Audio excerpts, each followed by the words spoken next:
Welcome to All Worn Out. I'm your host, Warren Meredith. On the show today, Brian Stephenson. Yeah, he's an incredible musician. He can sing like an angel. He can play the bass like a badass. You might know him from Old James. Maybe you know him from Aggressor, Annihilator, Skullfist. His musical story is legendary. Let's get into it. Hi, everybody. Welcome to All Worn Out. It's a podcast about music. It's a podcast about what you're passionate about. And it's a podcast about what our guest is passionate about. I like stuff. Awesome stuff. Today, we are so lucky, thrilled. I put on my shiny jacket. Let me tell you all right now, folks, that this shiny jacket, I was not going to wear it till episode 50. This is episode 48. I couldn't hold my excitement back because Brian, to me, is a superstar. And I'm going to tell you all why. I gotta go. I love you, man. You're okay so nice. with it? You're so sweet. Brian is a vocalist in a similar vein to me in the way that we both love Southern rock. We love, he's got his Waylon Jennings hat on. So what's it called again? Cowboy kind of rock is it called again? Not gangster cowboy. Outlaw. That's it. Yeah, Outlaw cowboy. That's it. That's what, there's a connection.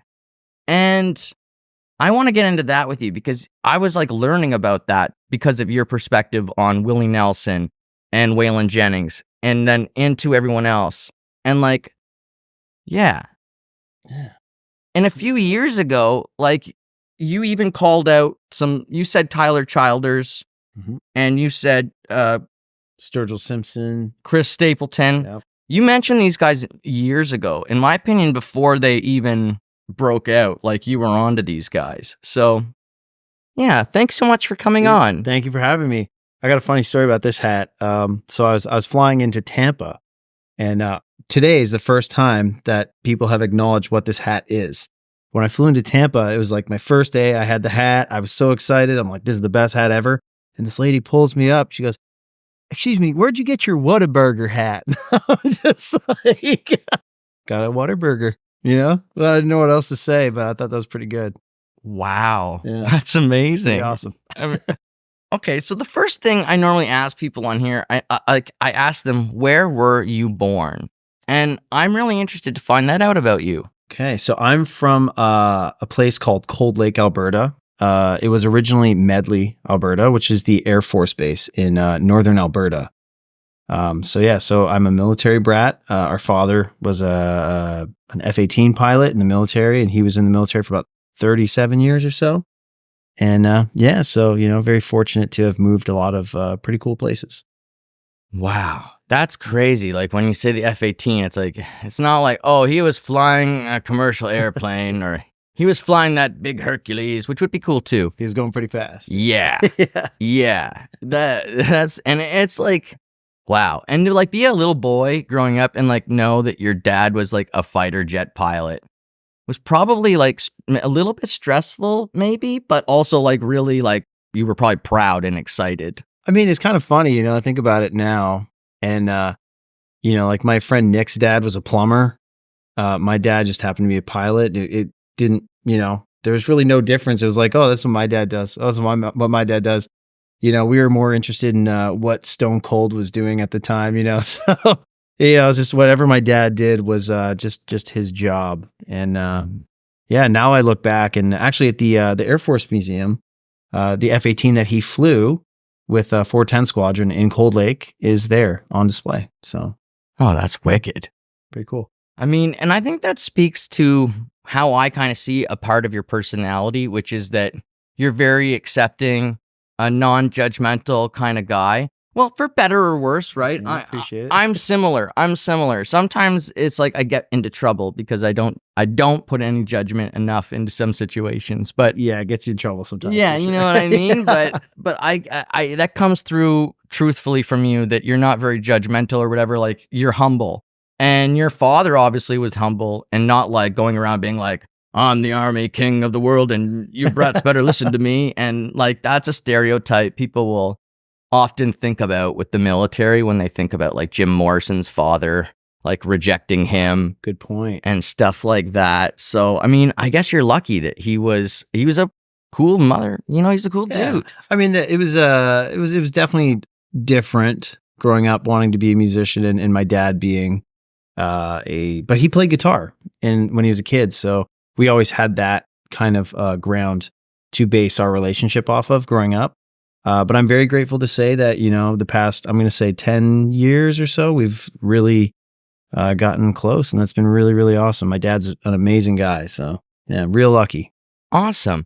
And you know, your brother is also an incredible musician and plays a key role in my musical journey that I've taken. And you know, it all interweaves everything in this music community. That's why I said like it's very incestuous. That is true. Isn't it? Yes. It really and of course we share our love of Joe. We both had the amazing Joe Frazier in our band. Yeah. And you know, so we are kindred spirits. We love you, Joe. Yes, we do. Yes, we do. And let me ask you, so how the music began for you? Because I read that you were in Germany. Yes. So I got into, when I was my second time living in Cold Lake was 1998, I want to say. And there was this band called the Moffats at the time. They're like the Canadian Hanson. And I was obsessed with that band. I was like 7, 8 years old. Yes, I remember them now. Yeah. Yeah. Oh, wow. Or no, that's Hanson. Well, that's the Hanson. But I remember the Moffat copycat off swing. I totally remember this. Yeah. Yes. So, you know, the main guy had like long hair and a guitar, and I was like, sick. And I stayed up late one night, and Much Loud came on. I was like super bummed about it. The new Moffats video was supposed to be on, but it ended up being Enter Sandman, and that just blew my mind. I was like 8 or 9, and I was just like, holy shit. Before that, it was I was super obsessed with Tchaikovsky as a kid. I played piano when I was like 7, but never really did it seriously. At lessons, I would hide under the piano, you know, and not want to play. But as soon as I heard the guitar, that was it, man. Yeah. When you were doing piano, did they put you in because of your ear?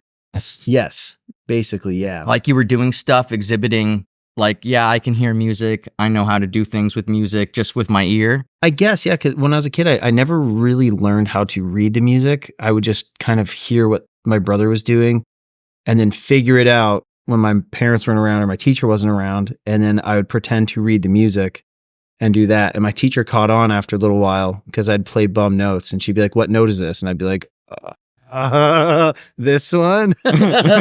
Nope. Wild. I mean, that's so cool, man. You developed your musical abilities, but in a different way. And training your ear isn't a bad thing. There's nothing wrong with having a really strong musical ear.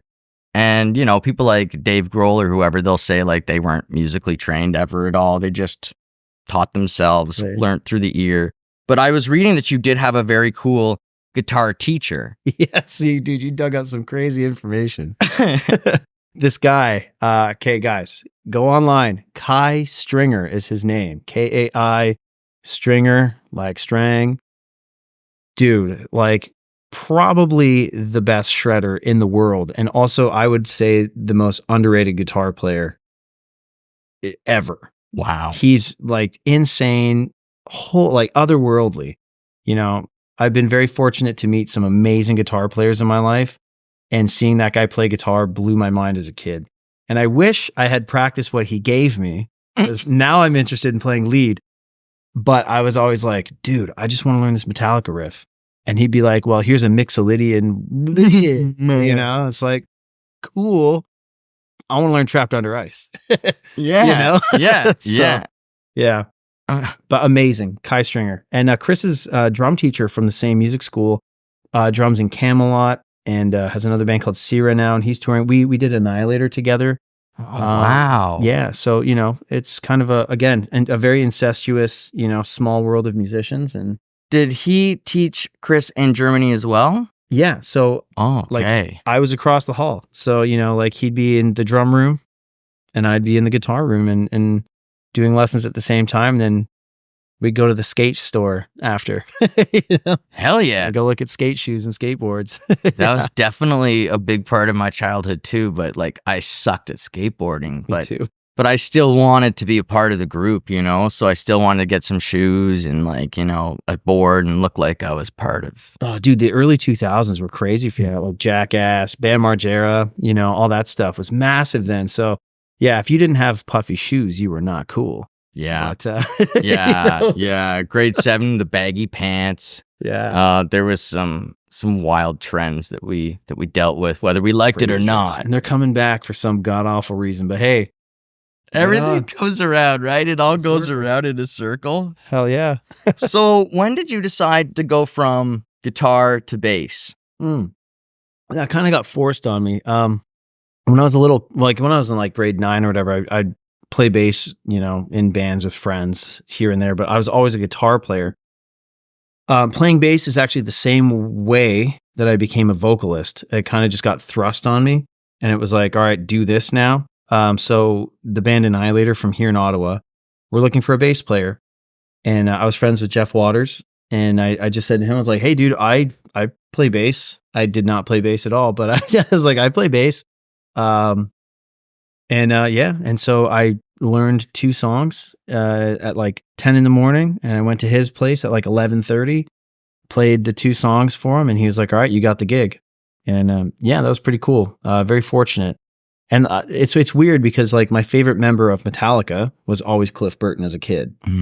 So I don't know, somehow bass, now I'm obsessed with Jocko. I just love bass. Bass is my favorite instrument now. Wild. Yeah. I mean, first of all, how old were you? 17. Yeah. Okay. So big ups and kudos for having the confidence and the cojones. Might be dumbassery too. Yeah. I don't know. Maybe, but it worked, man. And because I'll tell you the way my brain related it immediately is a long time. A teacher told us in high school in my drama class, he'd done some theater and stuff like that. And he said, listen, you go to an audition and you read what it takes, what they're looking for. And if they say they're looking for ballroom dancing, are you experienced in ballroom dancing? And you're thinking, I've never done it in my life. You put yes. Yes. And then you put why, where you did it, and you just live it up. And then you go in there and they're going to teach you anyways. Yep. You're going to go through the whole process of like learning step by step because they take it very seriously. They want it to look amazing.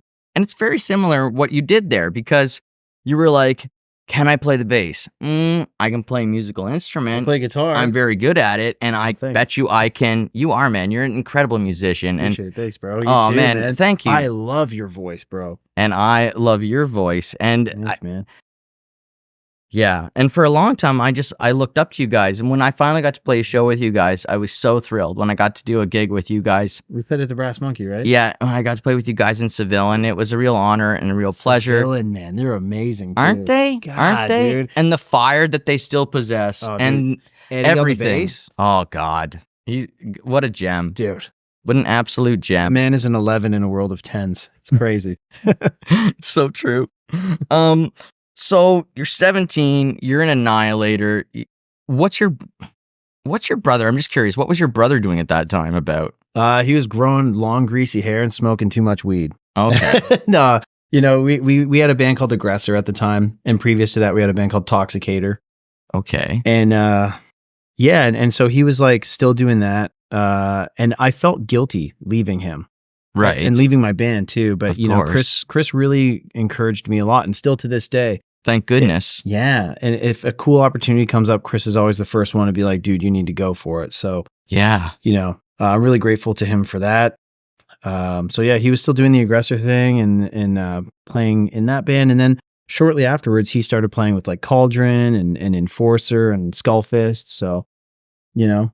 Yeah, the two of you are incredible and inspiration to musicians in this community. Thanks, and man. because you're so humble, so loving, so accepting of others, it just adds another layer of wickedness to you guys. We're all just people, right? Hey, You know? hell yeah, that's right. You've probably done a lot of cool shit that I'm like, God damn, you know? I don't know. Like, I've done some cool shit, but This jacket, bro. oh, you're right. You're right. You're right. I'm living large. You're right. And how did I know you were gonna wear black and yellow? And how did I know? It's just I mind meld. Yeah, and I suck at doing this so bad. But the heart. Give you a little heart. Oh, you're gonna give me. Oh, Yeah, oh, there we go. I'm bad at that. Thank you.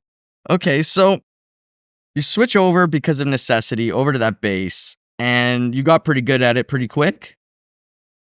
It's the same with the ballroom dancing, man. You know, you just say you do it. And Jeff Waters, the Annihilator guy, gave me a DVD of like all the bass parts, him playing them.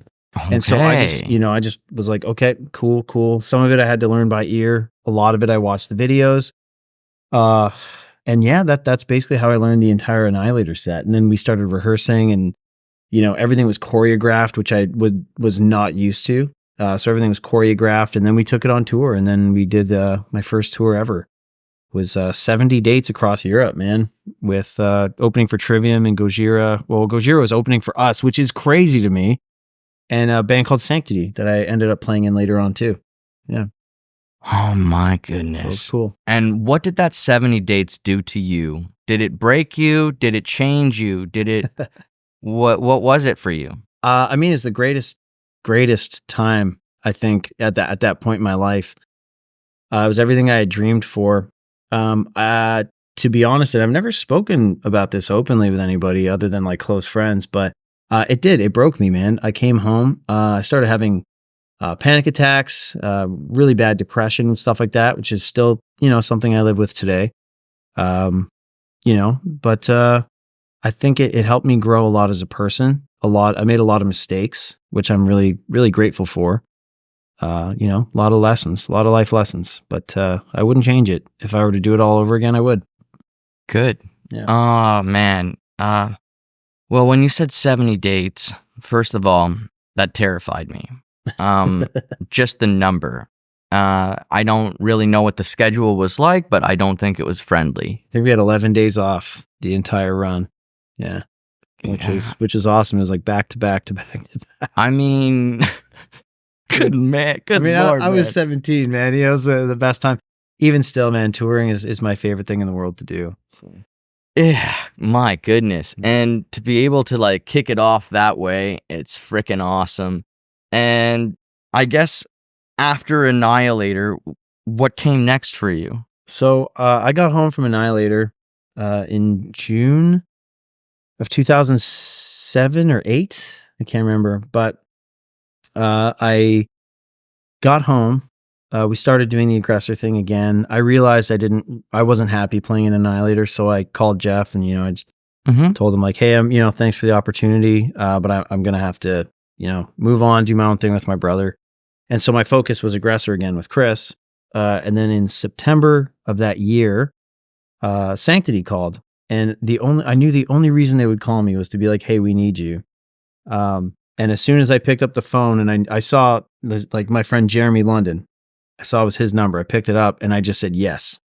And he's like, I haven't even asked you yet. I'm like, yes, I'll do it. But I had to learn their set in like 2 days, fly down and play that. And that was opening for Machine Head and Arch Enemy, which normally I don't ever say the names, but that was cool as fuck. And my whole life I've always like, cause it doesn't matter, but now I'm starting to realize it was very cool. And I think it's okay to share that stuff now. Yeah. Damn straight it is. And Thanks. And you should be proud. The fact that you're grounded, that you want to stay grounded. There's nothing wrong with that. And I mean, humility, it's what we as artists have to find. Otherwise we get lost. We get lost in ourselves. We get lost in the journey and the places it takes us. And man, did music ever take you places? And we'll take you more places if you want it to. Man, I'm very grateful. And yeah, like you're mentioning these band names because they're legendary bands at what they do. It's true. And you're a part of that. You are a part of that history. Damn. And you did it. You did things that everybody I know wishes they did. Yeah. God, I had 10 dates booked in the UK for this year, and they all got out the window, and the funding fell through, and then everything falls apart, and you're back at square one. Yeah, but next time it'll be 12 and then 20 and then 30. You know what I mean? So like, you see though, like, it's like people like me, we're still striving and working to get across an ocean, and it's just, I'm proud of you. It's not, there's no bitterness. There's no like, oh, jealousy. It's more like, Proud of you too. oh, man. thank you. It's just like, man, to be able, like I said, to have the balls, the cojones, first of all, to believe in yourself that way is so cool and critical. Thanks, and man. that's something I think everyone out there should take to heart, is believe in yourself. If you know you have something to give, take a shot. Look, Yeah. it can take you places. Take a damn shot. Dude, I can't remember who said it, but somebody said, like, if you don't try something, the weight of regret is heavier than the weight of failure. Oh, yeah. So, you know, yeah, if you want to do something, and that's something now at the age of 35 that I'm going, yeah, I need to start doing things again. I want to, if I want to try something, I'm going to fucking do it. I'm sorry, I don't know if I can swear. Yeah, you can. Yeah. Go Okay. for it. Yeah. Yeah, but if I want to do something, I got to go for it now. You know, so that's where I'm at, and I'm grateful to be here. Hell yes. I mean, your personal YouTube is filled with all these beautiful covers. So, I mean, you obviously have a love for all music and like all kinds of genres. Like you said, Tchaikovsky, and that's just cute. I mean, the fact that you fell in love with Tchaikovsky at a young age is amazing. And Nutcracker sweet, man. That's what did me in. it's great. It's great. I had a lot of fun in piano class as a kid, and then guitar, I just sucked at it, and maybe I just had too much anxiety. Like, and who knows? Excuses. Dude, I still suck at it, man. Just keep playing. yeah, pretty much, right? And singing is a gift. It's something that I think I'd never thought I was going to get into or do, and then it takes you great places. You have a beautiful voice, man. Thank you. And you meet great people because of it, and you also meet bad people because of it. It's Yeah. you got to take the good with the bad in this world. So you lived in Alabama for a time? I did, yeah. I lived, because my dad military, so we went from Cold Lake to Alabama, which was a stop before we moved to Germany. And yeah, dude, living in Alabama, I think that was one of the most life-changing experiences. You know, I was 12 when we got there. And just, it's such a different world. Right? Such a different world. And you know, my friend, I met this guy named Matt Shirley. Mm. Still to this day, one of my best friends, man. You know, and the friends that I made there, just absolutely life-changing. You know, you start getting called Hoss every day, you know, rather than your own name, which is kind of cool. You know, I loved it. I absolutely loved living in Alabama. It was awesome. Yeah. How many years were you there for? Dude, only like a year and a half, 2 years. Like not very Still. long. It was a quick stop. Man, But it was life-changing. that's wild. I mean, It's in my DNA now. It's crazy. yeah. Do you think that maybe that's a part of as well of your nature of easy come, easy go, is the fact that you were moving and you had to accept that? And same with your confidence. Like, if you had no confidence, how are you going to make more friends? How are you going to change again? How are you going to switch again? So maybe that kind of, Yeah. I mean, I wouldn't call it confidence. I think it's just like, you know, you do what you got to do. Some people are quiet. Some people, I'm not a quiet person. You know, I'm a very social person. So I think, you know, like making friends was a definite necessity. You know, because it is a chaotic lifestyle. Being a military kid is a very chaotic lifestyle. And I think the only normalcy that you get is your family, and then whatever friends you're able to, you know, make or scrape together or whatever, you know. And actually, that's where I started playing in a band for the first time too, was Alabama. So that's probably another, you know, reason why it's very important in my life. Yes. Yeah. You were like 12, you said. So that's good time to start a first band. That's pretty cool. Yeah, it was awesome. So you were telling a story on your YouTube channel that really caught me, and I was just I don't know. One of the quotes you said was, you were living like a Ninja Turtle in Guns N' Roses. said that? Yeah, you said you were you said you were living like a fucking Ninja Turtle Yeah. in Guns N' Roses. Yeah. And if I'm going to do a So dumb. no, as soon as you said that, I related so deeply. And I was like, this should be like a song lyric. Like this needs to be like a chorus line or something, because like it rings so true, 90s nostalgia. Like it brought me right back to being that little kid walking past, the sewer grates and being like, they're down there, man. I fucking know they're down there. Still to this day. Keeping me safe. Yeah. And like, and I remember they showed up outside Mike Dean's, which was like this tiny grocery store in Chesterville, and mom and pop owned, and outside of it was a Ninja Turtle. I think it was Raphael, and the kids were lined up. We were getting Polaroids with these guys. Cowabunga. Yeah, man. And I've had this conversation with someone else on here. Can you believe I was outraged that they changed Cowabunga? They changed it? Yes. When they released a new version of it, they changed it to Booyakasha. I think that's I don't like it. I like Cowabunga. Yeah, Cowabunga is way cooler, man. But like when I started reading about the psychology theories behind the Ninja Turtles, it starts to blow your mind. And dude, we gotta have a deep talk about this. We do at some point, man. It's pretty wild. It's cool. Like the way they try and explain like what Raph is suffering from, what each Ninja Turtle is dealing with mentally.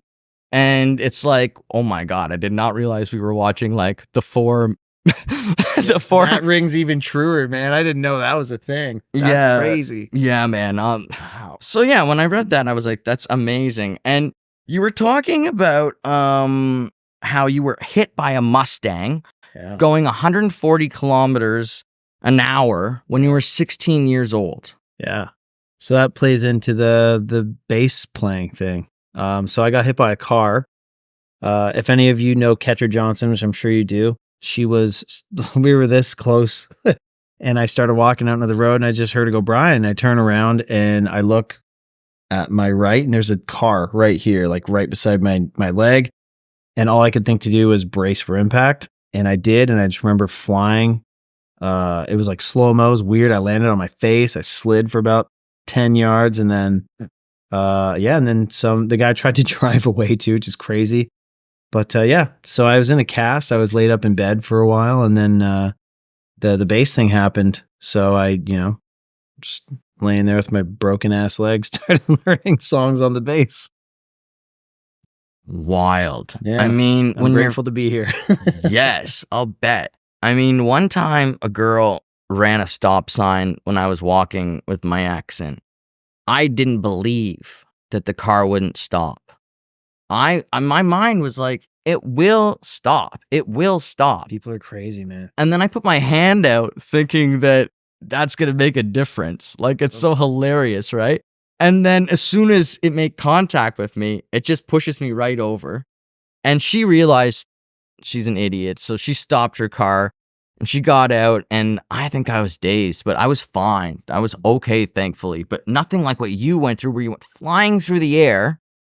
And God, you must have been thinking this is the end. Like, holy crap, that must have been scary as heck. Yeah, it was pretty terrifying. Sometimes I think about it, I'm like, maybe I did die that day. None of this is real. Who knows? Oh, parallel universe. You just took off in it. Wow, yeah, Wayne's World.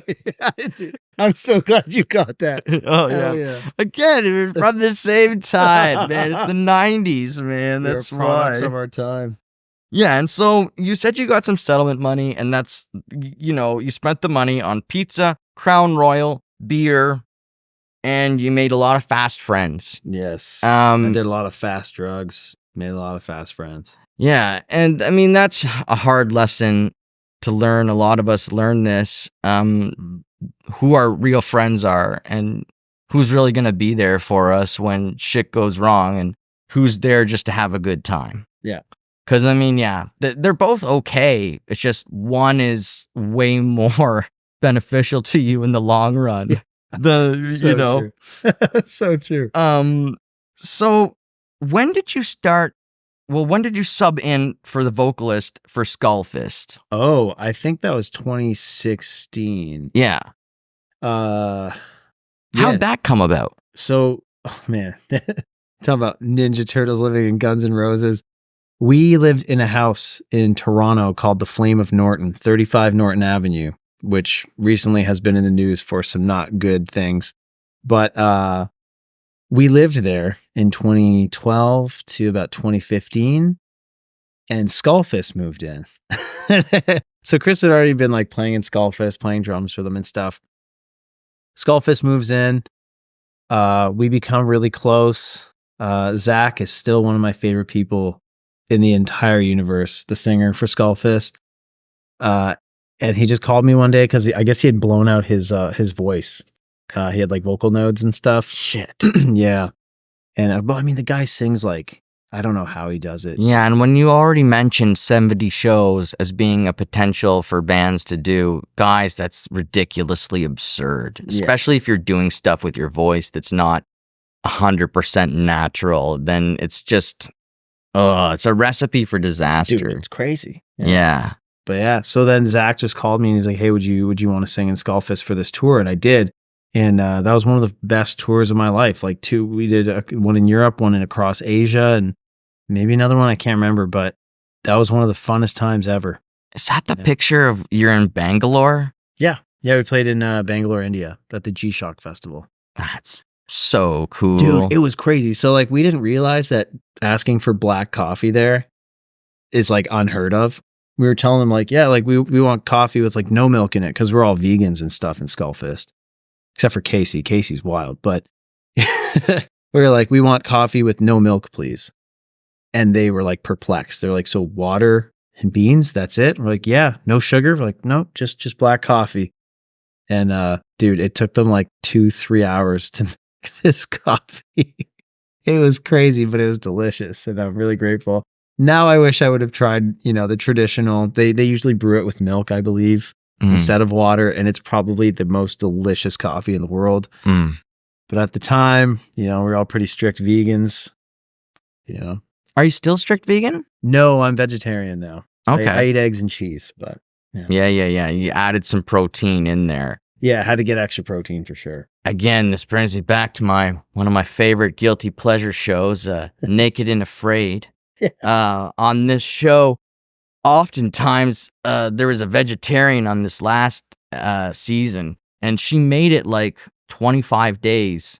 But by the end, she was starving to death, and they had to tap her out medically because like her liver, her whatever, it was just shutting down. And she was so smart, like so good. Every day she was out there finding stuff that she could eat.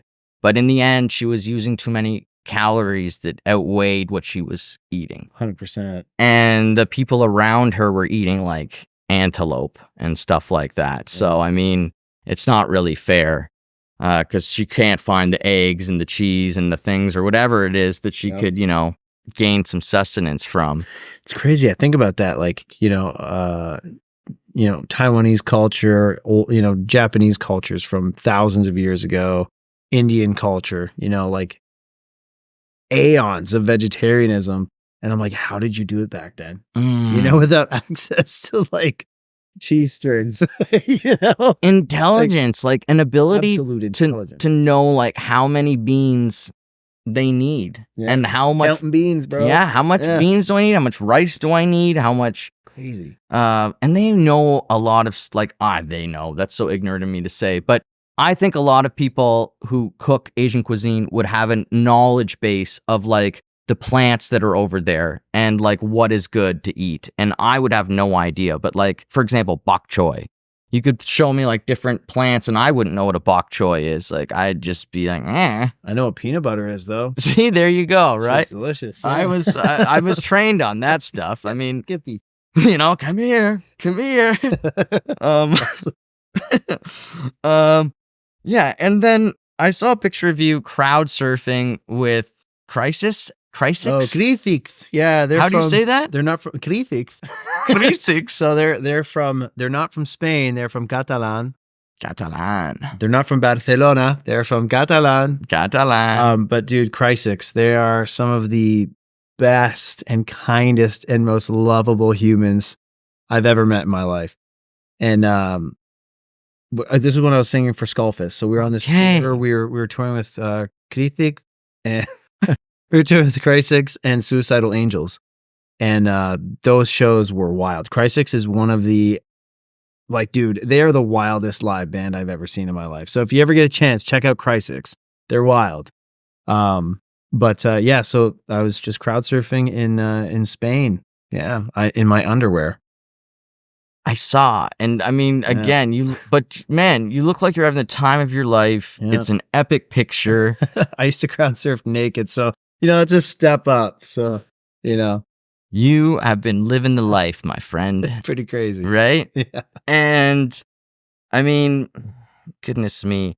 I have a note here as well. Hob Anaheim 2015. You know what I'm talking about? House of Blues. Oh, okay. Yeah, so that was with Old James. Okay. Yeah. So when does Old James is always here in the background while you're doing this stuff with Skullfist, while you're doing this stuff with Annihilator or whoever, Sanctity. So that was Aggressor. Aggressor was up until about 2011. Okay. Daniel DK was playing bass in our band at the time, and Harut Shevchenko was playing guitar. And he's from a band called Shotgun Cure. DK was from Diamonds. And, those were the guys that came in after Ryan and Adam had left Aggressor. So that was the lineup. And I am a lifelong Lynyrd Skynyrd freak. I love Skynyrd. And so I was going more that route. And Chris and I wrote a demo, a new Aggressor demo. We presented them to the guys, and I don't think it was what they wanted to play, because it's a thrash band, and and I'm playing, I Ain't the One, on a flying V basically. And so that's kind of where it turned into Old James. Chris and I were racking our brains for months, and we came up with Old James. It's a tribute to our grandfather. His name is James, so we named the band after him. And 2012, we moved to Toronto, so we moved into the house with Skullfist. We met a guy named Graham and Spencer Levon, who's in a band called Fatality, one of the most talented human beings on the planet, and the funniest. So we started Old James, and then that morphed into playing with Braden and Andy. Braden is the reason why I love bass so much. He is one of my favorite musicians. So is Andy, biggest asshole in the world. Just kidding. So when did Braden was the original bass player in Old James? Yes, yeah. Well, second incarnation, but yes, like okay. He is the best bass player on the planet. He is incredible. And Andy's the best guitar player on the planet too. I'm going to just give him that right now. Well, I'll tell the folks something at home. I do hear things, from the old dusty trail. Sometimes, things will come to me, and I've been told by several people that Andy is legitimately one of the best guitarists they've ever encountered. Joe is one of those people. Oh my God. Joe Frazier is one of those people who told me, like, trying to step into the shoes of Andy was just overwhelming and impossible, just because of how good Andy is. And then the person who produced the two Taming Sari albums that Ross right, Citrus Loads. There you go. There you go. Love you, Ross. Yeah, man. If you see this, that's so great. Citrus Loads. Why didn't I ever think of that? Anyways, we'll get them next time. Yeah. We can laugh at Ross because he's going to go open for the Sheepdogs in the UK for like a whole bunch of 40 days. I don't know, a buttload. So Ross, yeah. And enjoy drinking your milk, buddy. Yeah, your chocolatey chocolate milk. Yeah.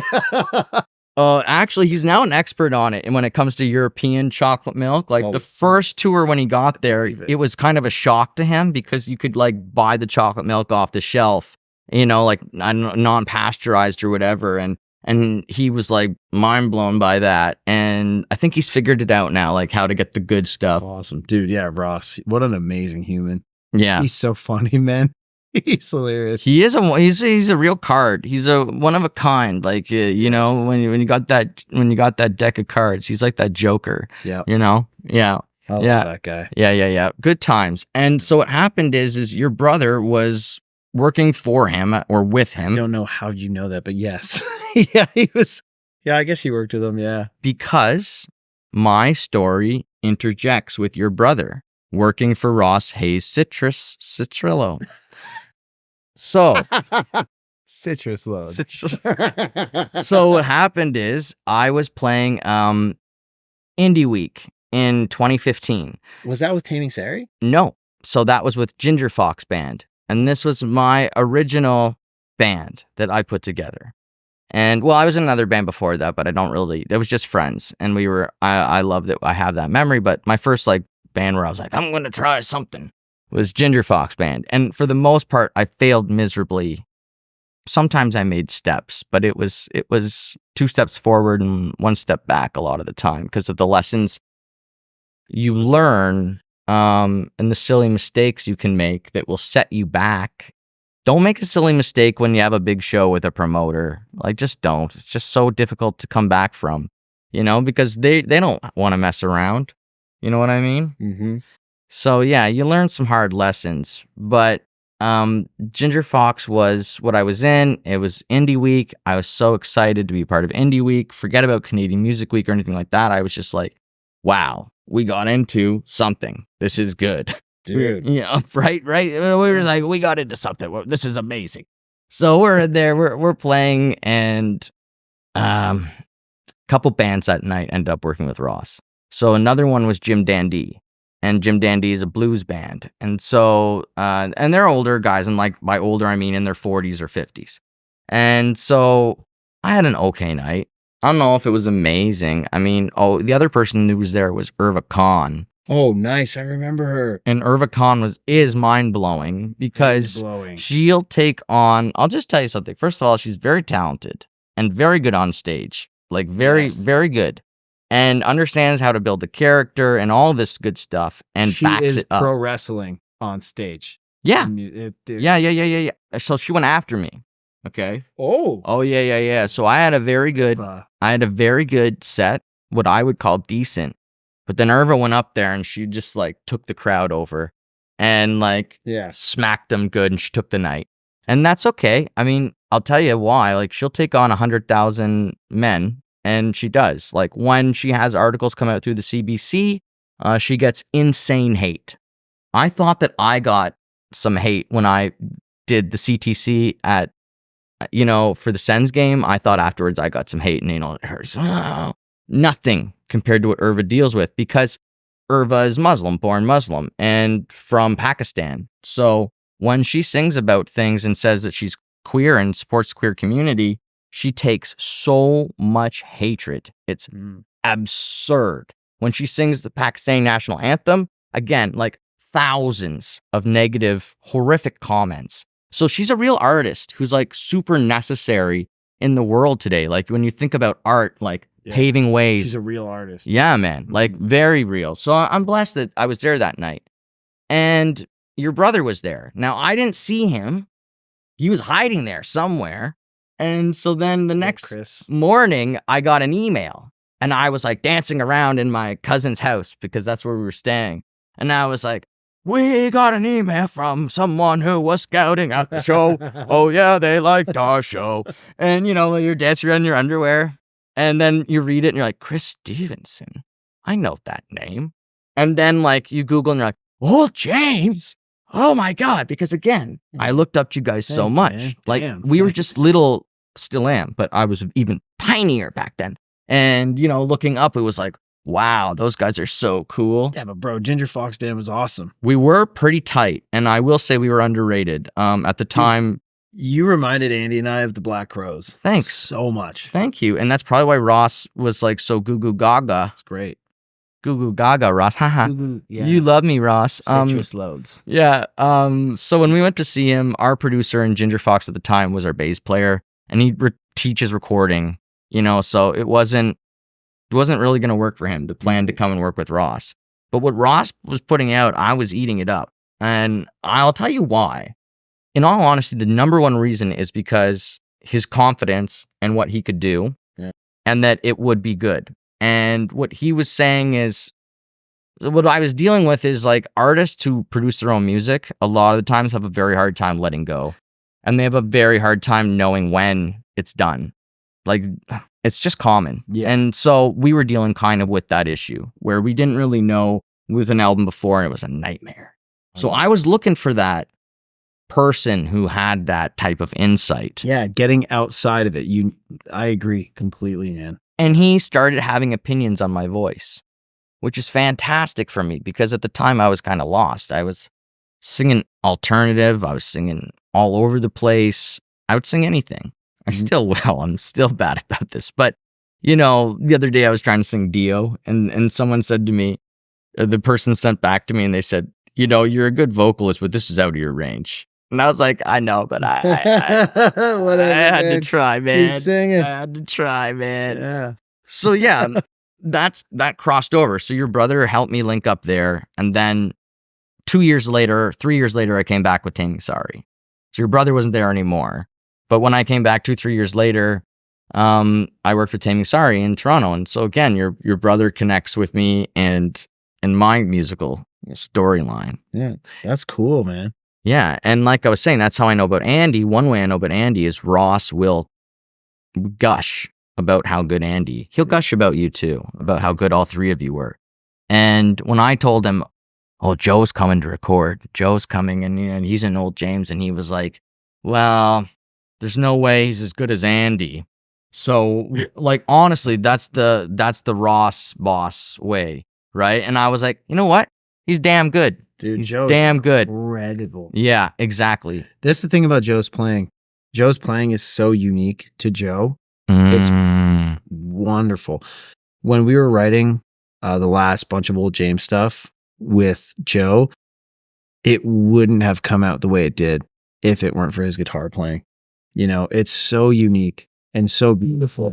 His playing is beautiful. Yeah. Yeah. Yeah. It's very, very beautiful. Yeah, but we were in the studio. For me, it was a lot of fun. I mean, he kicked me out of the room a lot because if he made one mistake, like at the end, and I'd be like, oh, you know what I mean? And so he'd be like, get out, get out right now. And I'd be like, I'm sorry. It's just, you were so close. He's like, get out right now. And, but he was killing it. And the thing about him, what was awesome in the studio was that he was cool with being pushed, and then he would almost push back, which was fun for me to watch with Ross, because a lot of people are intimidated by you, Ross, and a lot of people have, they won't try and go head to head with Ross as a guitar player because he's very good. He's very good. But Joe was like, no, I can do that too. I can do this. Let's go. Yeah. And so it's a lot of fun to watch. That's cool. So what was Beehler? Bëehler. So do you know the band Exciter from here? They're like, yeah. So Dan Bëehler is the drummer and vocalist of that band. And so I played in his solo project. Yeah. And that was awesome. So it was cool. Yeah. How long was that? That was like 2011 to 2013, I want to say. And then he started up Exciter again. So it was up until he started Exciter again, with the original lineup. And that was really fun. We went to Brazil, met lots of really great lifelong friends there. That was a really cool experience. But that was also at the height of my drug use too. So, I made some questionable decisions at the time, like trying to play all wasted and stuff. Yeah, I'm grateful that part of my life is over, but I'm not the music, but the drugs and the drinking. But yeah, I love playing in Bëehler, and you never know. That's the beauty about Bëehler, is that it could always pop up again anytime. So yeah. Cool. Yeah. Well, I mean, again, what a fantastic place to end up and play rock music. It's a place I would love to play. Brazil. Well, yeah. I mean, Brazil. After you watch the Rolling Stones documentary, you see the love and the incredible love. Crazy. And then I'm nobody, dude. And these people, they knew everything about me. And we landed at the airport and it was like we were the Beatles. It was insane. And then we stayed in this palatial, like 20 million star hotel, and kids were coming and banging on my door. And it was insane. I've never experienced anything like that. It was crazy. See, that has a little bit to do with your recklessness, and you're going into the rock star lifestyle, because like you were living a part of it. Like there was authenticity and there was reality to the fact that you were like, wow, who are these people? Why are they? It was wild. Why are they putting me up on this pedestal? Oh, it's the music. They're loving the music, and then And that's so pure and beautiful. You know, to love music so much. It is Really cool. It is. There's wrestling fans in town that love wrestling like so much. And I'm almost envious of their passion for wrestling. You know, I'm like, I wish I loved something that much. Right? You know? It's so pure, right? It's like beautiful. Nothing can interfere with their passion. And yeah, I've seen people with it, with music, with Dungeons and Dragons, with all kinds of different things, martial arts. Yeah. There's stuff where, you know, people are just in their happy place. It's wonderful, isn't it? Yeah. That's their zone. It's really nice to see. So wonderful. Yeah. And when you get to be like a musician and you see that there are people who are eating the energy, loving the energy being put out, it's what it's definitely. Beautiful. Trevor Phillips. Yeah, man. Just talking about, man. Yep. I just saw him at Conquer Divide the other night. And that guy was going crazier than anybody else in the crowd, you know? And it's wonderful to see just somebody loves something so much. Yeah. Beautiful. Yeah. The road trip crew, they're all amazing people. Yeah. Amazing people. So you have a theory about Willie Nelson and how a lot of stuff spawns off of him. Can you kind of go into that a little bit for us? Did I say that in a video in the past? Well, you said this in an article. Basically, you were talking about how Willie Nelson basically spawns Waylon Jennings, and that spawns Outlaw Country. And then I see. Yes. From that comes Chris Stapleton, Tyler Childers, and what's coming out today. Yeah. And then Leonard Skinner is like at the root of everything. Yeah. So the reason I say that is I think Willie Nelson is kind of the nucleus of all of this. So I don't know if anybody is a fan of Willie Nelson from before he had the braids and the long hair and stuff, before Shotgun Willie, before Redheaded Stranger, all that stuff. Do you know that song, Crazy, Crazy for Feeling So Lonely? That's a Willie Nelson song. He gave that to Patsy Cline? She covered it. He sang it originally. He had an album called Pretty Paper. He was basically trying to be a Nashville star, you know, the Chet Atkins way with the strings and all that stuff. Kind of going nowhere. Was a songwriter, little bits of success here and there. But then he bet on himself and he was like, you know what? I'm going to do me. He moved to Austin, Texas. And I think that is the basis of the outlaw movement. You know, and like other guys like Waylon Jennings was around then. He was playing bass for Buddy Holly, and you know, there's that whole history, and you can look into it. It's fascinating. But I think Willie Nelson is the original outlaw because he was the first guy to be like, fuck the industry. I'm going to do things my way, and just excelled. And I think that's what it's all about. And you know, that's punk rock to me. Like that's punk rock before punk rock. And yeah, and then I think all the other guys like Sturgill Simpson, I will use him as the prime example because that guy literally does whatever he wants. And I think Sturgill Simpson is probably the coolest guy on the planet. And yeah, that's kind of, I just think Willie's kind of the nucleus of all that. Yeah, he's pretty darn important. I mean, I was thinking about Johnny Cash as well. And being in the group and helping to inspire Waylon when Waylon sees him in prison and, you know, sees him live. Pretty amazing. And it's wild, right? And he's like, yeah, well, I'm pretty badass too. Yeah. You know what I mean? And oh gosh. So cool. It is cool. And I mean, it comes from a time when there was almost an innocence to being bad. Oh, dude, yeah. You know what I mean? Like when smoking a cigarette's like yeah, you can't be friends with that guy. Ooh. Questionable. Yeah, the wacky tobacco. Watch out. Yeah. Yeah, it Drinking was that a poison whiskey. different time. There was more innocence once upon a time, for sure. And being a cowboy and being a reckless cowboy who showed up at the bars but knew what he was doing with the guitar. And the ladies. Would love that. And why wouldn't you? I mean, music is a beautiful thing. It is, yeah. So, gosh, hit me with another memory. Maybe Old James. Okay, Maybe we'll go back to the HOB Anaheim one. Okay. So House of Blues. So we were on tour with Uli John Roth, who played guitar on the Scorpions, and a guy named Vinnie Moore, who is another one of my favorite people on the planet. And a band called Dark Knight Rising, which was basically Dio's band with a guest vocalist, guy named John West, amazing vocalist. They had Ripper Owens come in, another guy that sang in Rainbow, Joe Lynn Turner, I'm sorry, had come in for a few shows. It was a really amazing, just incredible experience touring with these guys. But Vinnie Moore, so I did a song with him last year or 2 years ago. And that was really cool. But like, I don't know, man, just seeing those guys that have been doing it for so long is so inspiring and so amazing. And I think that was probably my favorite time in Old James, I'm going to say, like creatively, musically, all that stuff with Andy and Chris.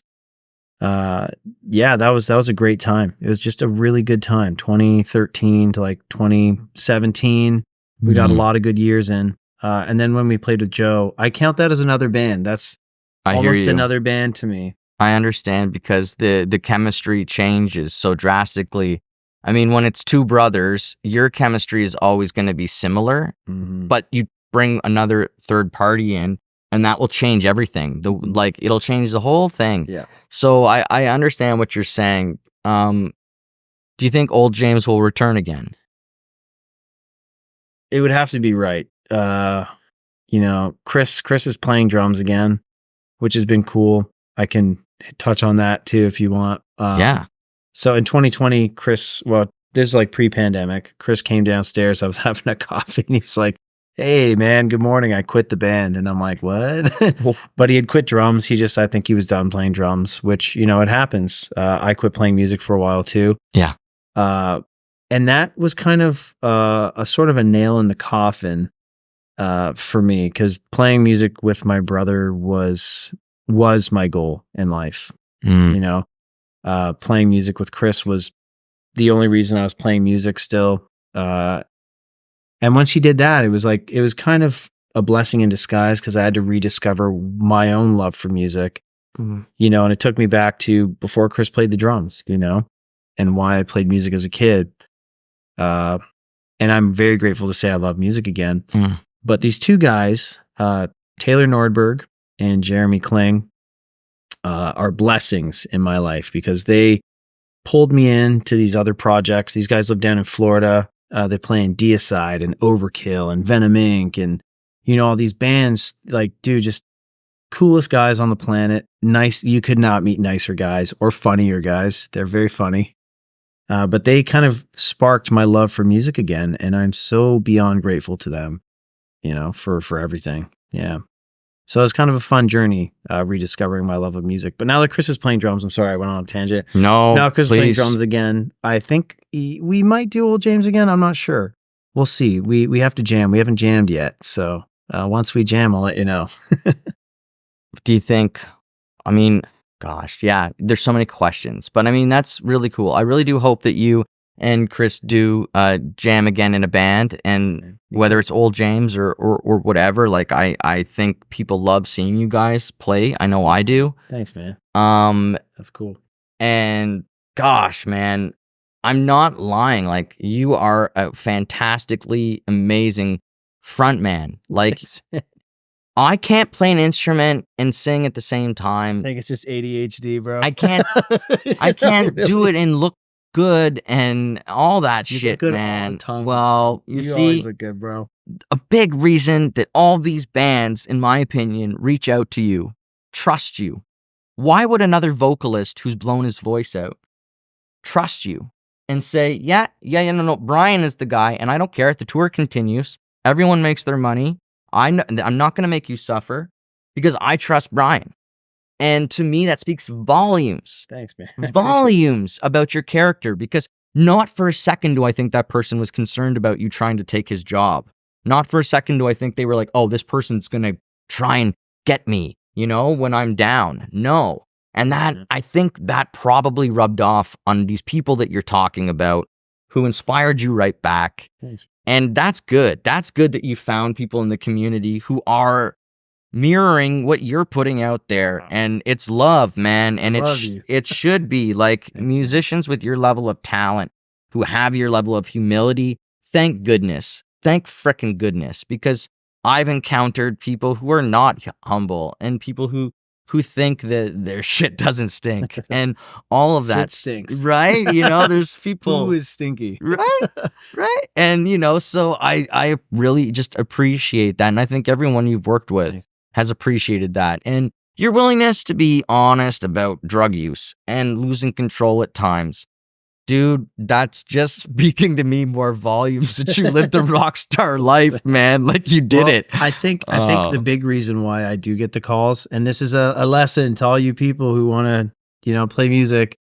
I don't drink, I don't smoke. And I think that's actually one of the reasons I do get the calls, is because they know that, if bus call is 4 a.m., I'm going to be on the bus at 1 sleeping. If we have to get up and leave at 5 in the morning, I'm going to be up and ready to go. I won't be hungover, and so that's the thing. I think, with music, something that I realized really late into the game is that it is a business, and being professional is key. When I was growing up, and I learned all this the hard way. I've made a lot of mistakes. But yeah, I think just keep going, and yes, and you're echoing exactly what motivational speaker Janine Charon said when she was on the podcast here, which is keep going, just keep going, and show up. Showing up is life's currency. And when you show up, good things can happen. People will take notice, people will see you because they're showing up too. And they're going to appreciate you for being there right with them. So yeah, you're just echoing exactly what what Janine, one of Janine's big messages is, and to keep going, don't stop. Never quit. And that's really difficult. I've had a really difficult summer. I wanted to throw my hands in the air and put my head in the sand, and I decided instead of that, or instead of taking a sabbatical to New Orleans, which I still might do one day, but he's sick. I might disappear one day, folks. That's probably where I am. And, tell them to do it in the comments. Yeah. Comment below that you're going to fund me to go. Yeah. Starting to go fund me. Yeah. Jeez Louise. Oh my gosh. But yeah, you have so many cool musical memories, so many cool. Well, I'm grateful now too that, despite like Old James breaking up and my musical partner deciding he no longer wanted to play music, being able to play in the band down in Florida, Umbilicus 4 and stuff like that has been beyond a blessing for me, and that really is what sparked my love of music again, was playing with those guys. And now like I started playing bass with a guy named Dallas Alexander. And that has sparked another love. The drummer in that band is one of my favorite musicians on the planet to play with. Cool. Matt Rogue. Incredible drummer. If you ever want to check out an amazing drummer, Matt Rogue. Hardest working man I know. Incredible. That's fascinating.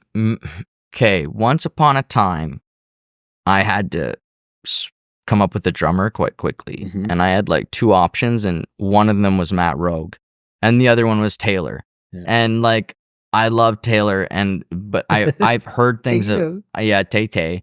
I've heard things about Matt Rogue, and I've seen his Instagram and what he's up to, and he's very busy and very awesome. He's an incredible man. Hearing you say that gets me excited to go check out some of his drumming, and like he's awesome. He's one of my favorite people in the universe. I love that man. He's incredible. Yeah. If what comes out next is, the Brian Stephenson project, or, the BS project, or whatever the hell you want to call it, right? I love it. I think it will be amazing. Thanks. I think once you put your soul into something again and you just commit it, nothing will stop you. Nothing will stop you. I mean, I think everyone will agree in the comments, and everyone watching will agree. Like you're fantastic. Same as your brother. You're fantastic individuals. So is everybody, though. Oh God. Well, I'll accept that. I'll accept that. But you guys really impressed me, and thank you so much for coming on. Thanks for having me. The show today. I hope we covered enough stuff. Yeah. I mean, I'm gonna have to bring you back on again one day and pick your brain again, because man, I could talk music with you. Like there's some notes here we didn't get to.